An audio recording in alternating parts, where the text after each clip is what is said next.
नमस्कार सभी को।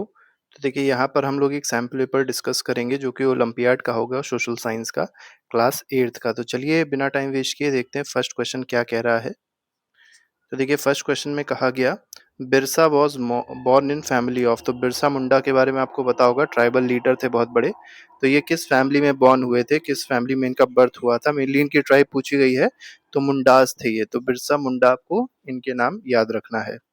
क्वेश्चन नंबर सेकंड पे आते हैं। On which of the following year the government amended child labour prevention act. तो देखिए गवर्नमेंट ने क्या किया था, चाइल्ड लेबर प्रिवेंशन एक्ट को अमेंड किया था, banning children under 4 years of age from working as domestic servants और as workers in dhaba, restaurants और टी शॉप्स।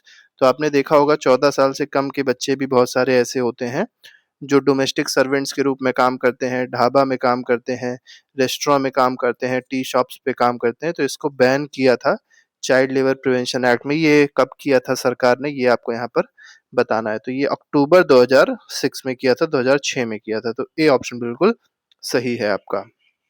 थर्ड पे आते हैं। Which of the following is an example of agro based industry. अब देखिए एग्रो बेस्ड का मतलब क्या होता है, which is related to agriculture. तो एग्रीकल्चर बेस्ड इंडस्ट्री जो है इनमें से कौन सी है, तो कॉटन टेक्सटाइल जो दिया गया है यही जो है ये एग्रीकल्चर बेस्ड इंडस्ट्री है। और इसमें एक चीज और याद रखिएगा कि जो कॉटन का ग्रोथ होती है, कॉटन जो मेनली उगता है वो ब्लैक सॉइल पे उगता है, ये बात जरूर याद रखिएगा। और ब्लैक सॉइल इंडिया में कहाँ पाई जाती है, महाराष्ट्र में पाई जाएगी, गुजरात में पाई जाती है, और थोड़ा बहुत अगर देखेंगे तो साउथ में भी और पाई जाती है। पेट्रोलियम गलत है, आईटी भी गलत है, रेलवे कोचेस भी गलत है, कोई भी इसमें एग्रोबेट इंडस्ट्री नहीं है। फोर्थ क्वेश्चन पे आते हैं। Field left uncultivated for a while so that soil recovers fertility. देखिए फील्ड को जो है कल्टीवेट नहीं किया जाता है थोड़े दिनों के लिए, ऐसे ही रख दिया जाता है जिससे वो अपनी फर्टिलिटी को वापस रीगेन कर सकें।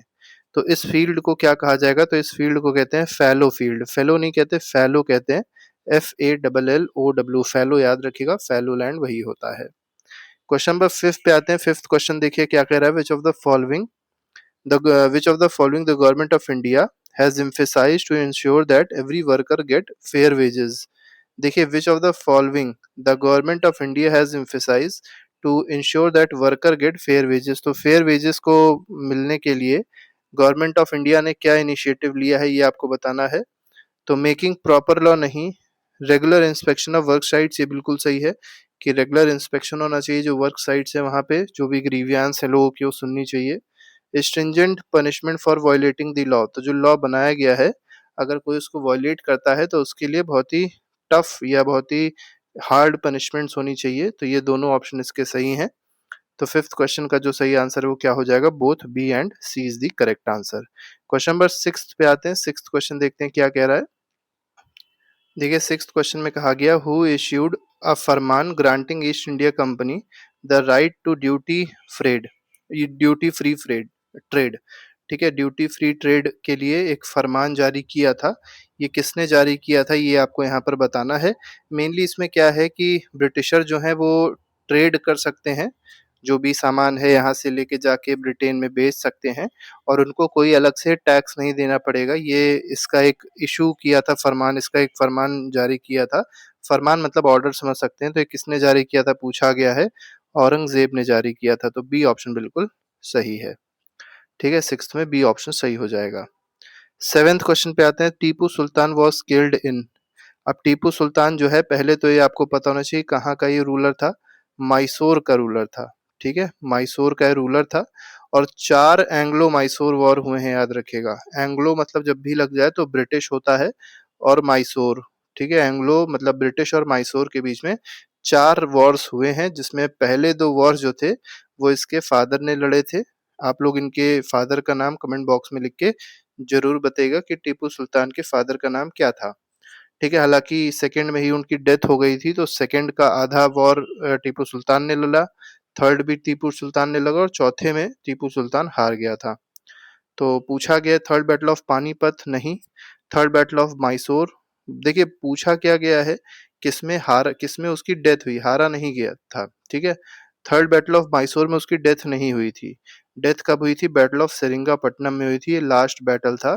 तो सी ऑप्शन जो है वो सही हो जाएगा।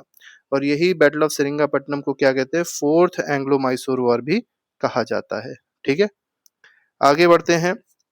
देखिए इसके बारे में थोड़ा सा और बता दें। थर्ड बैटल ऑफ पानीपत जो हुआ था मराठा और अहमद शाह अब्दाली के बीच में हुआ था।